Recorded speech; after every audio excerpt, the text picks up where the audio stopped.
দেশের রেল যোগাযোগ বন্ধ রয়েছে। এই বিষয়ে আরো বিস্তারিত জানাতে দুর্ঘটনাস্থল থেকে যুক্ত হয়েছেন সহকর্মী এমআর রাসেল।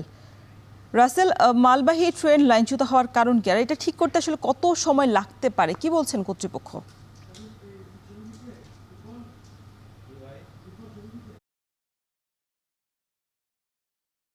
রওশন, আমি এই মুহূর্তে রয়েছি ঝিনাইদহের কোটচাঁদপুরে যে শাবদালপুর রেল স্টেশন রয়েছে সেই রেল স্টেশনের পাশে, এবং আপনাকে জানিয়ে রাখি গেল রাত ২:৩০টার দিকে খুলনার মোংলা থেকে ছেড়ে আসা যে মালবাহী ট্রেনটি রয়েছে সেই ট্রেনটি কিন্তু আহ, এই শাবদালপুর স্টেশনের ২০০ গজ আগে পৌঁছানোর সময় কিন্তু লাইনচ্যুত হয়, এবং যার কারণে সারা দেশের সঙ্গে খুলনার যে রেল যোগাযোগ সেটি কিন্তু বন্ধ হয়ে যায়। আমি সকাল থেকে এখানে রয়েছি এবং আমরা দেখেছি খুলনা থেকে যে রিলিফ ট্রেনটি রয়েছে, অর্থাৎ উদ্ধারকারী যে ট্রেনটি, সেই ট্রেনটি কিন্তু ইতিমধ্যে যে ঘটনাস্থল রয়েছে সেখানে এসেছেন এবং যে উদ্ধার কার্যক্রম সেটি কিন্তু শুরু করেছেন। আমরা স্থানীয় যারা রয়েছে তাদের সঙ্গে কথা বলেছি এবং তারা আমাদেরকে যেমনটি জানিয়েছেন যে ঠিক রাত ২:৩০টার দিকে যে মালবাহী ট্রেনটি রয়েছে সেই ট্রেনটি শাবদালপুর রেল স্টেশনে পৌঁছানোর আগে কিন্তু বিকট একটি শব্দ হয় এবং তারপর লাইনচ্যুত হয়ে যায়।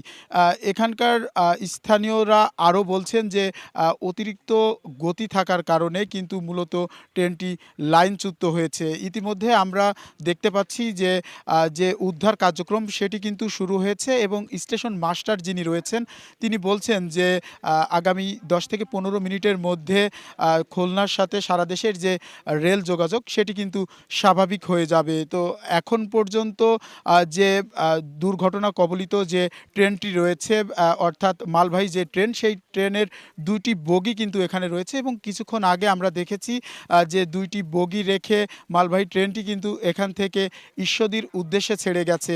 রেল স্টেশন মাস্টার যিনি রয়েছেন তিনি আরও বলছেন যে আসলে কী কারণে দুর্ঘটনাটি ঘটেছে সেটি কিন্তু তারা তদন্তের পর কিন্তু আমাদেরকে জানাতে পারবেন, এবং তিনি এতটুকু নিশ্চিত করেছেন যে আগামী ১০ থেকে ১৫ মিনিটের মধ্যেই যে রেল যোগাযোগ খুলনার সঙ্গে সেটি কিন্তু স্বাভাবিক হয়ে যাবে এবং যে উদ্ধার কার্যক্রম সেটি বলা যায় যে এক পর্যায়ে কিন্তু শেষ হয়েছে। তো এখন পর্যন্ত এই ছিল ঝিনাইদহের যে কোটচাঁদপুরের শাবদারপুর রেল স্টেশনে মালবাহী ট্রেনের যে লাইনচ্যুত তার সর্বশেষ পরিস্থিতি। রওশন।